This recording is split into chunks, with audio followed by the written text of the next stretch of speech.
ایک منافق تھا اخنس بن شریق، قرآن پاک میں یہ اس کا وصف بیان ہوا کہ وَإِذَا قِيلَ لَهُ اتَّقِ اللَّهَ أَخَذَتْهُ الْعِزَّةُ بِالْإِثْمِ، اور جب اس سے کہا جائے کہ اللہ سے ڈرو تو اسے ضد مزید گناہ پر ابھارتی ہے۔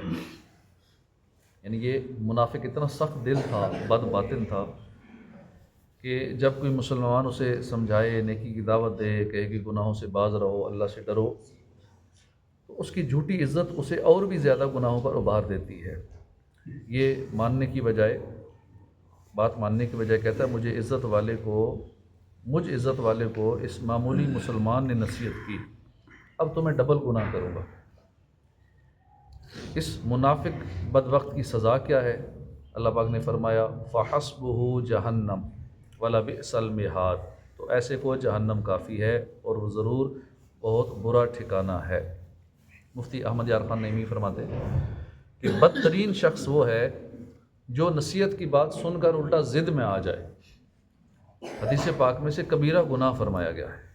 ایک عادت یہ بھی لوگوں میں بڑھ رہی ہے کہ اپنی غلطی ماننے کی بجائے اڑ جاتے ہیں، یہ جانتے بھی ہیں کہ مجھ سے غلطی ہو گئی ہے، پھر بھی اپنی عزت کی خاطر نفس و شیطان کے چنگل میں پھنس کر اپنی غلط بات کو دلائل سے درست ثابت کرنے کی کوشش میں لگ جاتے ہیں۔ یہ بہت بری عادت ہے۔ اب دیکھیے، اگر ہم بیمار ہیں، ہم لاکھ کہتے رہیں کہ میں بیمار نہیں ہوں، اس پر دلائل دیتے رہیں کہ یہ بیمار نہیں ہے، تو کیا یوں بیماری ختم ہو جائے گی؟ نہیں ہوگی۔ ایک صاحب تھے، انہیں ہارٹ اٹیک آیا۔ بعض دفعہ آدمی صحت مند ہو، یہ بھی ممکن ہے کہ ہارٹ اٹیک آنے کا بہت زیادہ جھٹکا نہ لگے۔ اس کے ساتھ بھی ایسا ہی ہوا، اسے سینے میں شدید درد ہوئی، پھر ٹھیک ہو گئی۔ دوست احباب نے کہا بھائی یہ کوئی عام درد نہیں لگتا، چیک اپ کرا لو، مگر یہ ماننے کو تیار نہیں تھا۔ نتیجہ کیا نکلا؟ دوبارہ ہارٹ اٹیک ہوا۔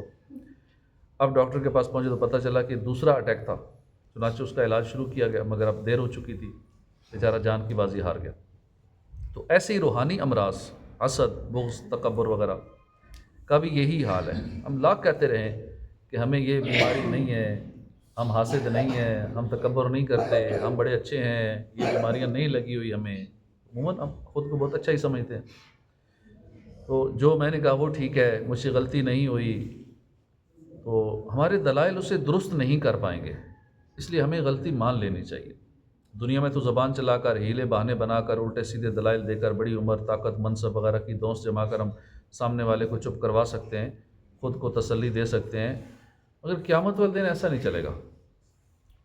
روز قیامت مجرموں کے منہ پر مہر لگا دی جائے گی، ہمارے اعضاء ہمارے خلاف گواہی دے رہے ہوں گے۔ اس وقت ہماری زبان، درازیاں، طاقت، منصب کچھ کام نہیں آئے گا۔ آج بنتا ہوں معزز جو کھلے حشر میں عیب، آہ رسوائی کی آفت میں پھنسوں گا یارا۔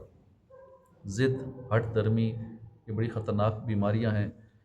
جو غلطی بتانے والے کی بات سن کر انصاف کے ساتھ اپنے کردار پر غور نہیں کرتا، وہ کبھی اپنی اصلاح نہیں کر سکتا۔ ابو جہل، عتبہ، شیبہ جیسے بدترین غیر مسلم زمانہ جاہلیت میں کیسے عزت دار سمجھے جاتے تھے۔ انہوں نے اپنی آنکھوں سے معجزات دیکھے، پتھروں کو کلمہ پڑھتے دیکھا، درختوں کو سجدے کرتے دیکھا، چاند کے 2 ٹکڑے ہوتے دیکھے، مگر بدبختی، ان بد انجاموں نے ضد اور ہٹ درمی کی راہ اختیار کی۔ آخر اللہ پاک نے ان کے دلوں پر مہر لگا دی، حالت کفر میں مر گئے، جہنم کا ایندھن بن گئے۔ ختم اللہ علی قلوبہم وعلی سمعہم وعلی ابصارہم غشاوۃ ولہم عذاب عظیم، اللہ نے ان کے دلوں پر، ان کے کانوں پر مہر لگا دی اور ان کی آنکھوں پر پردہ پڑا ہوا ہے، اور ان کے لیے بہت بڑا عذاب ہے۔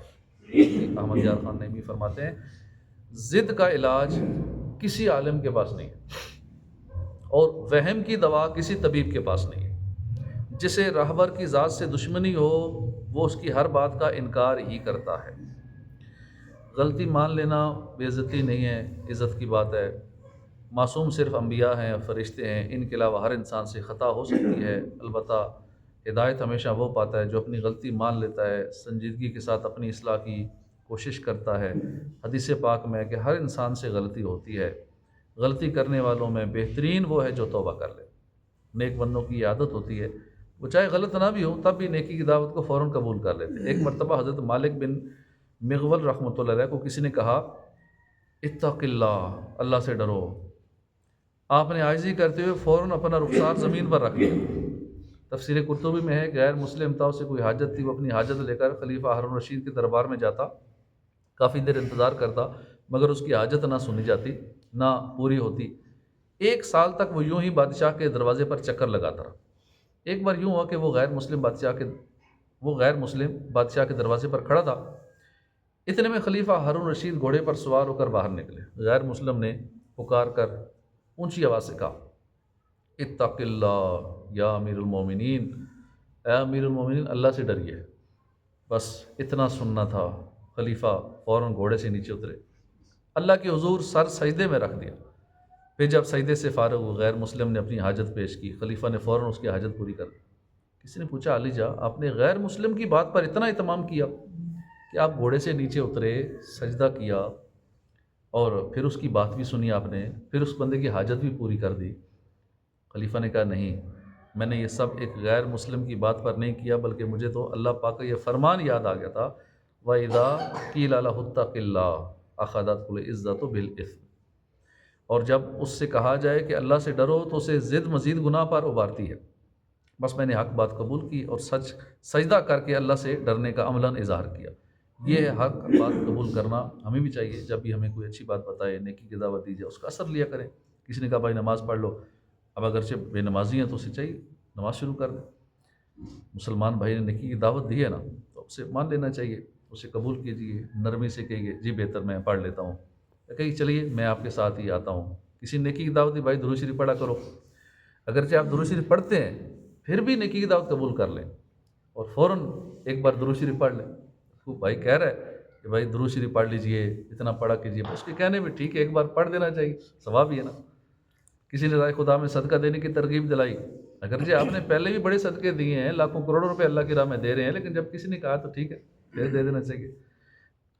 اس کی ترغیب دلانے پر ہو سکے چاہے 1 روپے ہی دے دیں، فوراً دے دیں، صدقہ کر دیں اللہ کی راہ میں، انشاءاللہ نیکی کی دعوت قبول کرنے کا بھی ثواب ملے گا، اس نیکی کرنے کا بھی ثواب ملے گا، جو نیکی کی دعوت قبول کی وہ بھی ثواب ملے گا۔ اور مسلمانوں کی پیاری امی جان حضرت عائشہ صدیقہ رضی اللہ عنہا سے روایت ہے، ایک دن پیارے آقا صلی اللہ علیہ وسلم نے فرمایا، کیا تم جانتے ہو قیامت کے دن عرش الہی کے سائے کی طرف جلدی بڑھنے والا کون ہوگا؟ صحابہ نے عرض کیا، اللہ رسول خوب جانتے ہیں۔ فرمایا، وہ لوگ کہ جب حق دیے جائیں تو اسے قبول کر لیں۔ اس کا ایک معنی یہ ہے کہ وہ لوگ کہ جب انہیں کوئی حق بات سنائے تو اسے قبول کر لیں، سنانے والے کا احسان مانیں، اسے قبول کرنے میں شرم محسوس نہ کریں، وہ لوگ عرش الہی کے سائے میں جلدی پہنچ جائیں گے۔ اللہ پاک ہمیں توفیق عطا فرمائے، نیکی کی دعوت اور اچھی باتیں ہم جلدی قبول کرنے والے، عمل کرنے والے بن جائیں، آمین۔